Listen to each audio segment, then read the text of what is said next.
2026년 정부가 농업에 2,300억 원 넘는 돈을 쏟아붓고 있습니다. 드론이 농약을 뿌리고 AI가 병충해를 예측하고 실험실에서 고기를 키우는 시대가 왔다고 합니다.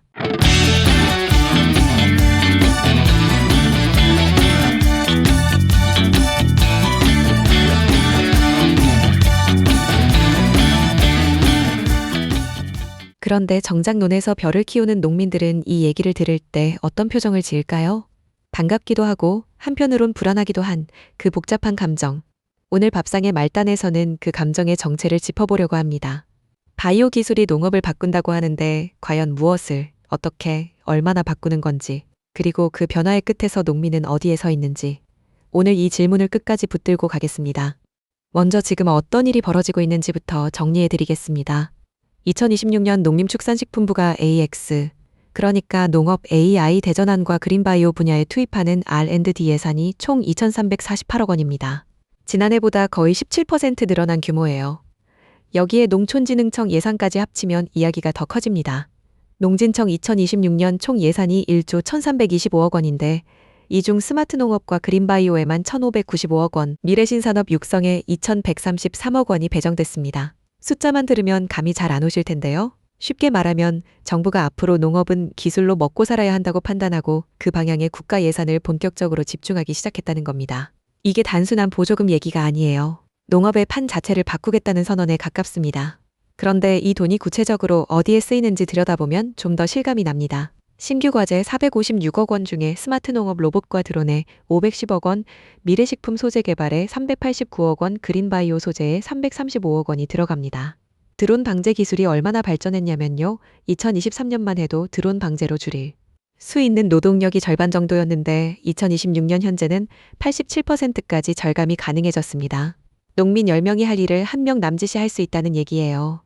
AI 딥러닝으로 작물 병충해를 예측하는 정확도는 99.5%까지 올라왔고요. 숫자만 보면 놀랍습니다.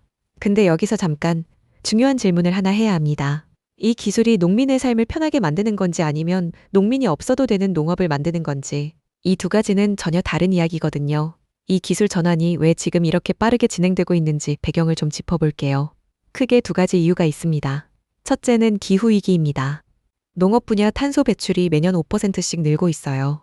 이대로 가면 2030년대에는 농업 자체가 기후위기의 주범으로 지목될 수 있습니다. 정부 입장에서는 농업 생산 방식을 바꾸지 않으면 국제사회에서 압박을 받을 수밖에 없어요. 둘째는 식량 안보입니다. 한국의 곡물 자급률이 20% 수준입니다. 쌀을 제외하면 사실상 대부분을 수입에 의존하고 있어요. 코로나 이후 글로벌 공급망이 흔들리면서 이 취약성이 적나라하게 드러났고 그때부터 정부가 기술로 식량 안보를 강화하는 방향으로 정책을 틀기 시작했습니다. 2024년이 그 전환점이었어요. AI와 로봇 정책이 본격화되면서 예산이 급격히 늘기 시작했고 2026년 지금은 그 흐름이 정점을 향해 가고 있습니다. 그럼 바이오 기술이 실제로 논밭을 대체할 수 있을까요? 여기서 중요한 구분이 필요합니다. 세포 배양 육류나 정밀 발효 단백질 같은 기술은 고기나 단백질 식품을 대체할 수 있는 가능성이 있어요. 충남 천안 아산 지역에서 진행 중인 세포 배양 육류 연구를 보면 2025년에 킬로그램당 10만 원이었던 생산 비용이 2026년에는 7만 원 아래로 내려왔습니다. 2년 만에 30% 가까이 떨어진 거예요. 정밀 발효 단백질도 2024년에는 시장 점유율이 10% 정도였는데 2026년에는 30%까지 올라갈 것으로 전망됩니다.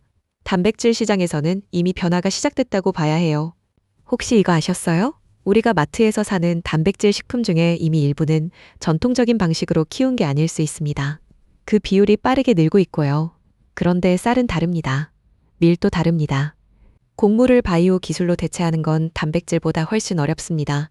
정밀 발효 기술로 단백질이나 지방 성분을 만드는 건 가능한데 쌀 한 토를 실험실에서 합성하는 건 비용이 기존 농업보다 2~3배 더 들어요.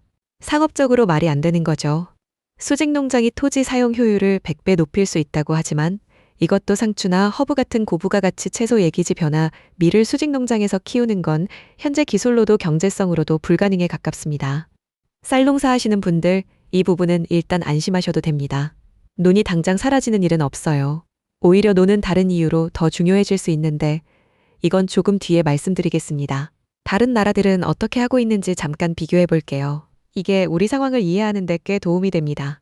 미국은 2026년 기준으로 USDA 푸드테크 R&D에만 1조 원 규모를 투자하고 있어요. 한국의 농식품부 전체 바이오 R&D 예산 2,348억 원의 4배가 넘습니다.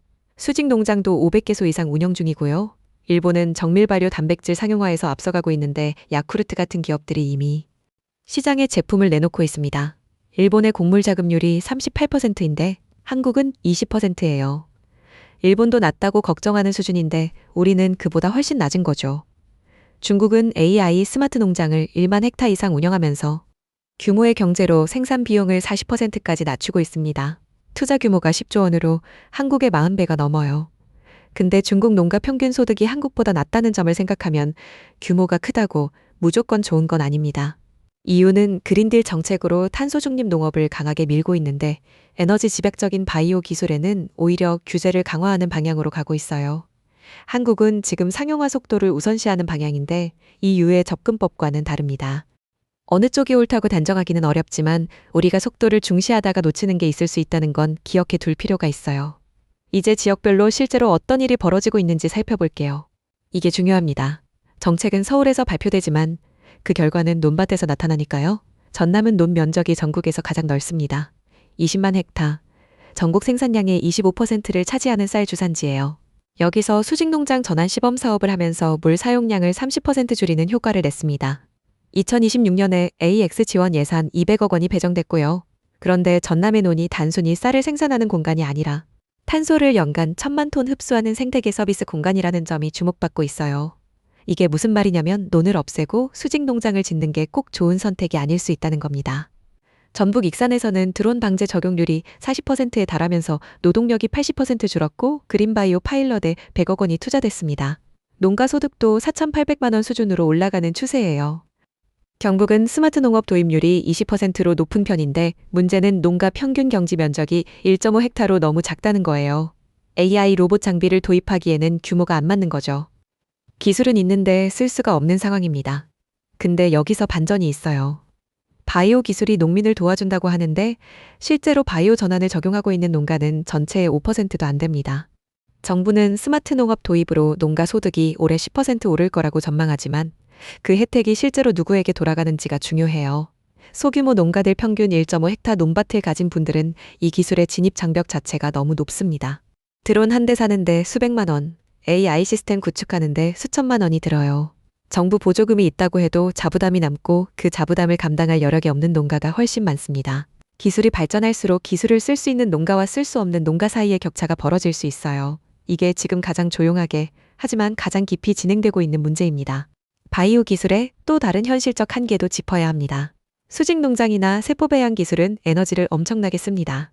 전통 농업에서 땅 1헥타를 쓰는데 드는 비용이 연간 500만 원 정도라면 바이오 방식은 에너지 비용만 800만 원이 넘어요. 60% 더 비쌉니다. 토지는 절약하지만 에너지는 더 쓰는 구조예요. 그래서 바이오 기술이 탄소 중립에 기여한다는 주장도 꼼꼼히 따져봐야 합니다. 바이오 에너지 집약성이 매년 20%씩 개선되고 있다고 하지만 아직 전통 농업보다 에너지 효율이 좋다고 보기 어렵습니다. 기술이 발전하면 이 문제가 해결될 수 있겠지만 지금 당장은 한계가 분명해요. 이 부분을 솔직하게 말하는 사람이 많지 않은데 저는 짚고 넘어가야 한다고 생각합니다. 그렇다면 농가 밭은 앞으로 어떻게 될까요? 이 부분이 사실 오늘 영상에서 제가 가장 하고 싶은 얘기입니다. 바이오 기술이 식품 생산의 일부를 공장으로 가져가더라도 논밭이 사라지는 게 아니라 논밭의 역할이 재정이 될 가능성이 높습니다. 전남논이 탄소를 연간 1,000만 톤 흡수한다는 얘기를 아까 했는데요. 이걸 탄소 크레딧으로 환산하면 킬로그램당 1,000원의 가치가 생깁니다. 쌀을 팔아서 버는 돈 외에 논이 탄소를 흡수한다는 이유만으로 추가 수입이 생길 수 있는 구조가 만들어지고 있어요. 논이 단순한 쌀 생산 공간이 아니라 생태계 서비스를 제공하는 공공재로 인정받기 시작한 거죠. 이게 앞으로 직불금 제도와 어떻게 연결될지, 농가 소득에 어떤 영향을 줄지는 아직 정확히 그림이 그려지지 않았습니다. 하지만 방향은 분명히 이쪽으로 가고 있어요. 전체 식량을 공장에서 만드는 시대는 2030년대 이후의 이야기이고 그때도 논밭은 남아있을 겁니다. 다만 그 논밭의 가치를 어떻게 평가하느냐가 달라질 거예요. 오늘 영상을 정리하면서 제가 드리고 싶은 말은 이겁니다. 바이오 기술과 AI가 농업을 바꾸는 건 맞습니다. 그런데 그 변화가 농민을 위한 변화가 되려면 기술이 농민에게 닿아야 합니다. 지금처럼 5% 미만의 농가만 혜택을 받는 구조라면 아무리 좋은 기술이 나와도 농업 현장의 체감 온도는 바뀌지 않아요. 2,300억 원 넘는 R&D 예산이 실험실에서 논밭으로 이어지는 경로가 얼마나 촘촘하게 설계되어 있는지, 그 경로 위에 소규모 농가를 위한 자리가 마련되어 있는지, 이게 진짜 질문입니다. 지금 이 시간에도 드론이 날지 않는 논에서 직접 손으로 방제를 하고 있는 분들이 있습니다. 그분들한테 기술혁명은 아직 뉴스 속 이야기입니다. 이 간극을 어떻게 좁혀나갈 것인지 저는 계속 지켜보겠습니다. 오늘도 밥상의 말단에서 전해드렸습니다.